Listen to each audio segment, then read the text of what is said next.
Alright guys, so welcome to another AC video today. This time, there won't be any highlights because I forgot to record, but you can see we qualified P5 for this race. But yeah, I do apologise, I didn't actually record for this race. There's something wrong with the Xbox or something, there's something wrong.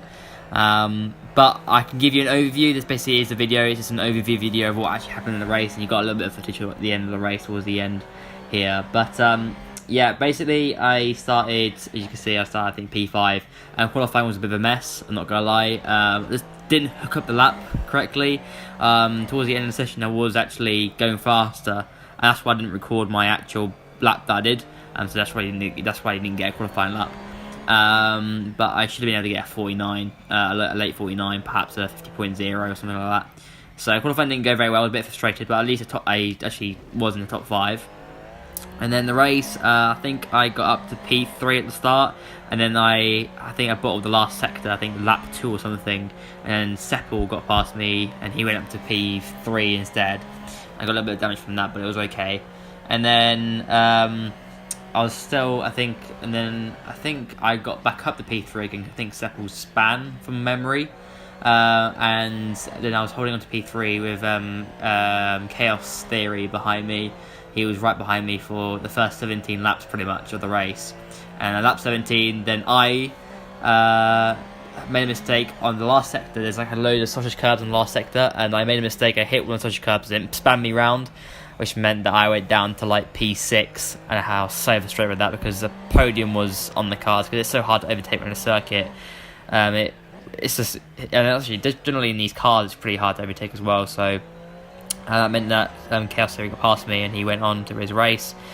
And then I battled through, and then I think both EVR Franglish and Seppel made another mistake. They span as well, and that meant that I was able to be in this position you see now in P4 ahead of them. Both of them were battling away. Franglish was struggling with tyre temps towards the end of the race. That's why you could see the drop off. He was much closer to me this lap previously. He was much closer to me, but he was just struggling with the tyres, and I think he was just overheating them a lot. So here, at this point in the race, I was kind of like, yeah, I think we've got this P4 all settled. And considering that obviously I had that spin earlier when I was actually running in the podium, and I was down in P6 at one point, when to take a P4 finish was, I was very happy to come home with a P4 finish here.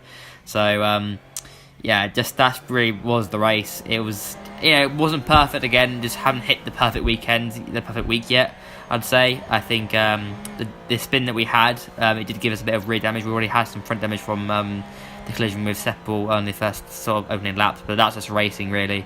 But the car was really understeery. It was about a second a lap slower than it was going, about 6/10, something like that. But generally we were really good. Actually, now you can see we've got the gap out. I think Franglish actually span or something, and that meant we've got a really big gap to Seppel, who is now in P5. And from this point on, I didn't want to push it anymore. I wasn't going to push the car any harder than I already was. I just wanted to get to the end of the race, and that was my main priority. Cars are off here. You can see I was going quite cautious here. I just lost force feedback. I think somebody else reported it as well in the party. They had lost force feedback at that point, so I just wasn't pushing the car. You don't lose it entirely. It goes loose. So basically, you just get less force feedback. You still have it there, but it's not as strong as it was. So here I was slowing down a little bit more. I wasn't pushing as hard as I was earlier. I think this lap was like 2 or 3 seconds of the pace from my previous pace. So Seppel, we can see, is catching me, but I just wasn't pushing it. I didn't want to spin off again or something like that. So to take home P4 here, another good finish, another P4 is excellent. It's a really good result for us. But I just think the podium was possible.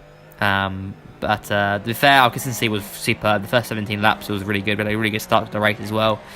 It's a shame I couldn't really show you these things because the stream wasn't working. I don't know why. I think there was a glitch where apparently I was appearing online, but I wasn't actually online, and that's why Twitch thought I was appearing offline. It's very strange, but we'll sort it out for the next round. It's not for another couple of weeks yet. We've got the next round. We've got a break week right now. But we'll be at Nordschleife for the next race in 2 weeks' time, which is going to be a very interesting circuit to race at. But we're coming across the line now.